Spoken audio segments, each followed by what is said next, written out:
This is not going to be your average mixing video. I am going to tell you the top 20 tips that have changed my life, but I'm going to use an interesting way to do it. I'm going to use something called inversion thinking. This was an idea popularized by a billionaire called Charlie Munger, and it's pretty simple. You flip things on their head. Instead of looking for success, you look for all the things you would do if you wanted to fail. A quote from Charlie being, "Tell me where I'm going to die, that is, so that I don't go there." As humans, we generally seem to be better at finding problems than we do solutions, so often if we can find all of the problems and then avoid those, by default, you're likely to end up succeeding. So I'm going to go through 20 ways that you can definitely ruin your mix, and then at the end, stick around because I will blast through the 20 tips that have actually changed my life. It's going to be an interesting exercise to do because I can't imagine it's going to be very easy to tell you to do things that I don't actually want you to do, but we're going to give it a go anyway. Tip number 1, to ruin your mix, make it as complicated as possible. So we're talking literally anything that you can think of that isn't necessary in your mix, put it in anyway. The less understanding you have of what's going on, the better.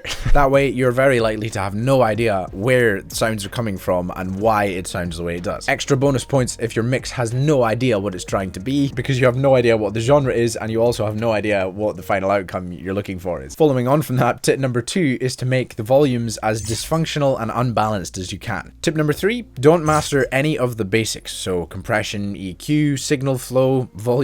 All you want to focus on is the really complex stuff, the last 4 to 5% of the detail that most people won't pay any attention to, but you will. That 90 to 95% of the work that would make for a good mix isn't worth paying attention to, just the detail. Tip number 4, use awful sounds for no reason. When you're clicking through all of your sample packs or when you're designing sounds, if you come across something that sounds like it definitely wouldn't fit in that track, use it. Anything that sounds remotely tasteful, stay away from it. Following on from that, number 5 is use clashing sounds that compete for space. So if you've already got a sub bass, it's a good idea to add an 808 and then a bunch of elements from Omnisphere and whatever other synths and plugins that have lots of bass in them as well. Then up in the mid-range, you want as many counter melodies and synths all competing, especially if they clash with your vocal. That way the listener has as little chance as possible of knowing what to pay attention to. Tip number 6 is not to have any width or dimension to your mix at all. So preferably put everything in mono or even just pan everything across to the left. It also helps massively if everything is phasing so that it sounds as broken as possible.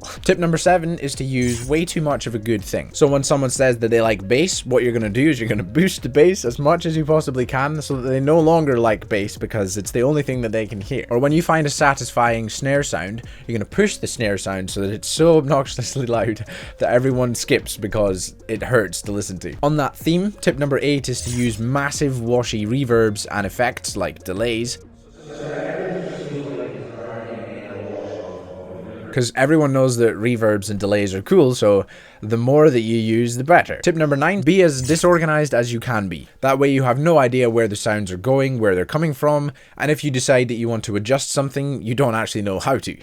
Speaking of making adjustments, tip number 10 is don't use any automation whatsoever. We want your mix to be as boring and as monotonous as possible, and using automation is not a good way to do that, so it's probably just best not to automate anything. On that theme, tip number 11 is don't use any sidechain compression either. If you did, you'd run the risk of your mix feeling unified, as if it were all working together as one entity, which we don't want to happen. We want to make the mix as bad as possible. So we want everything to feel as disconnected and as dysfunctional as possible. Speaking of being dysfunctional, number 12 is we want you to be as indecisive as possible too. So you don't want to have any idea of what it is you want your listener to be listening to. You also don't want to know what genre it is, what kind of desired outcome you want to have. So you want to make sure that your listener has no idea what to pay attention to because you have no idea what you want them to pay attention to. You want your track to be trying to be as many things as it can be. Then that way you can go and make a bunch of changes to your mix and then change them again because you've decided that you haven't decided anything. You're trying to be indecisive. Exactly. You just make changes and it's not for any particular reason. Tip number 13 is record in a really poor environment. I don't know. Leave a comment down below. What's the worst recording environment you can think of? Maybe record in a pit of snakes. That would be a good start. That way the performance would be as awful as possible. Especially rattlesnakes. Record in a pit of snakes.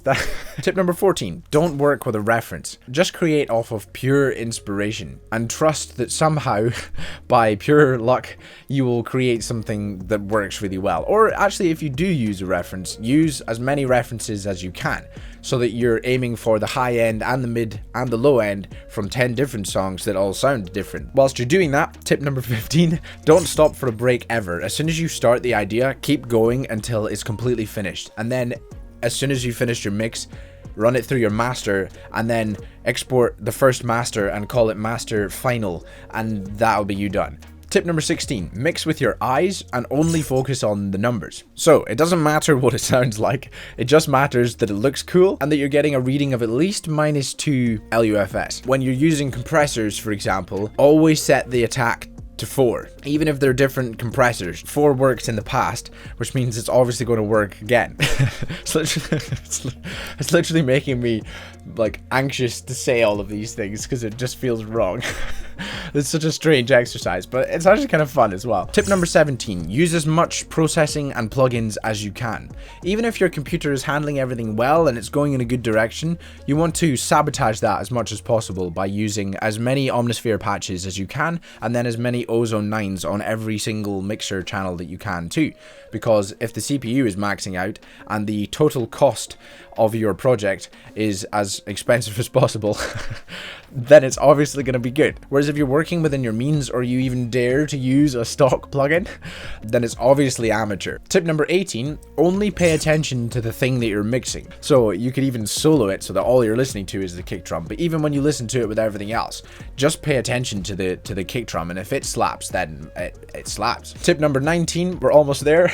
Work on one project for as many years as you can, and then only release it when it's objectively perfect. That way you minimize the opportunity for you to improve at all, because you're just going to get stuck on one idea and never explore anything new. Then the final tip, number 20, is to expect to be amazing on your first try, and if you're not, give up. It's only acceptable to be amazing at something if you haven't put any effort into it at all. That was actually pretty difficult to do.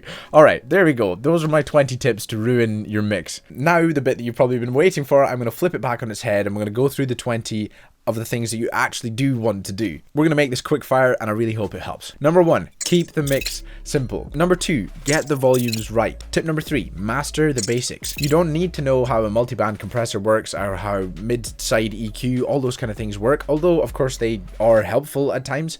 If you can really understand how to get the volumes right and then use EQ, compression, and then just signal flow, that is 90 to 95% of the work. Tip number 4, create with tasteful sounds. You could spend ages mixing a snare that just doesn't work because it's not a tasteful snare. It doesn't fit with whatever it is you're trying to create. It will save you a lot of time if you develop your sample selection and you learn how to determine what a tasteful sound is from something that's not going to work. Number 5, give everything its own space. So you want to choose what's going to go where and allow it to fill that space. Use generally just one bass sound and let it fill up that bass, and anything else that's going to compete with it, remove the bass from it so that everything has the chance to be clear. That way everything's going to feel distinct, but it's also going to feel like it's moving together as one unit. A perfect blend of chaos and order. Tip number 6, following on from that, is use the full audio spectrum. You can pan things, move things from left to right, have certain things perfectly in the middle. Tip number 7, don't use too much of a good thing. People always say I love bass, but they love bass in the right context. Bass only sounds good, or anything only sounds good for that matter, when everything else around it does too. You can trust that if the quality of the sound is there, if you then get it well balanced, it will sound amazing when you turn it right up. The bass isn't loud in your mix, it's well balanced, but the whole song is being played loudly, and that's a really key distinction to make. Tip number 8,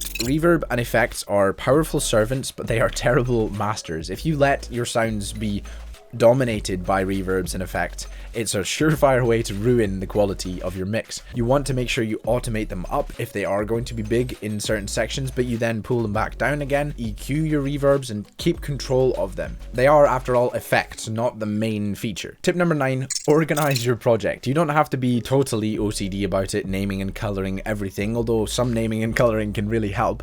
But if you want to have control over your sounds, then you want to know where they're coming from and where they're going. Obviously, working working from a template can really help that. I have a free template down below if you want to check it out. It helps my mixing massively because organization isn't a difficult thing. Tip number 10, use automation. You can use this to create balance, but also intrigue. Tip number 11, I forgot to mention sidechain in the recording, but use sidechain compression. Tip number 12, be decisive about what you want the listener to hear. If you don't know what's really supposed to be going on in your mix, then the listener is definitely not gonna know. Tip number 13, record in the highest quality environment and with the best quality performance that you can. It doesn't matter how good your mixing is, if something isn't performed very well, it's always gonna feel weird. Tip number 14, use a well-selected reference. It is helpful to work with references, but only if the reference is complementary to what it is you're trying to create. It's worthwhile having one strong reference and then one loose reference, or a few loose references. The strong one is going to be very similar to what you're aiming for. The other ones are to help you stay calibrated, without then getting too confused and going, oh, I want the bass from this one and that one, and now I don't know what I want. Tip number 15, allow yourself to take proper breaks. Sometimes it feels like a mix isn't working, but it's not the mix that's not working, it's you. I have this problem a lot as well. I just get so wrapped up into something and I'm like, if I just spend more time on it, it's going to work. But sometimes the next best step is to take a step back and let yourself rest, recover, and then you come back and you're going to make much better decisions when you're fresh. That way, you're not actually going to spend as long doing it because your decisions are going to be faster, sharper. It's like get in, get the money, get out. Tip number 16, trust your ears first, then mix with your eyes and the numbers. It's not that using your eyes and the numbers is a problem. I think it's only a problem if that's the main thing you focus on. But to me, the best balance is trusting my ears and then using numbers, whether that's a decibel reading or the EQ spectrum visually, to then give me more information about what's going on. But I don't want it to skew my decisions. Tip number 17, use only what you need to use and know why you're using it. This doesn't exclude experimenting. It's fine to experiment, especially if you're trying to learn. But there's a difference between that and just randomly throwing things on and hoping that they're working. There have been several times that I have overproduced a vocal because I thought, oh, I need this complex vocal chain on here because that's what has worked in previous projects. But for a slower, more intimate song, it actually made more sense to just completely ease off on the vocal production, and it actually made the whole song feel so much better. Tip number 18, listen to the track as a whole. Instead of soloing things or just paying attention to one element, it can be helpful to listen to the track in its entirety, and if that element is jumping out, then you know that there's something wrong with it. You can try muting things instead of soloing things. If you're mixing a snare, for example, make a change and an adjustment to the snare and then stop listening to the snare. Listen to the rest of the track whilst the snare is still playing. That way you can actually tell how the snare is behaving with the rest of the track. Whereas if you just pay attention to the snare, you will trick your ears into thinking that the snare is more prominent than it is, because that's what you're telling your ears to listen to. Tip number 19, learn through iteration. Make it 85 to 90% good enough and then move on. It's so easy to become a perfectionist, and I definitely have struggled with that, but I have found that the only way that I can get closer to perfection is to let go of the desire for perfection and keep creating and getting better. That's the only way you actually make progress towards something that will retrospectively seem perfect, but at the time it's always going to feel like you could have done something better. But trust me, if you learn to consistently push yourself and keep iterating your process, it will just keep getting better. And that just about sums everything up. I really hope that this was helpful, but of course there's the last tip, which is believe in yourself and you will be unstoppable. Bye!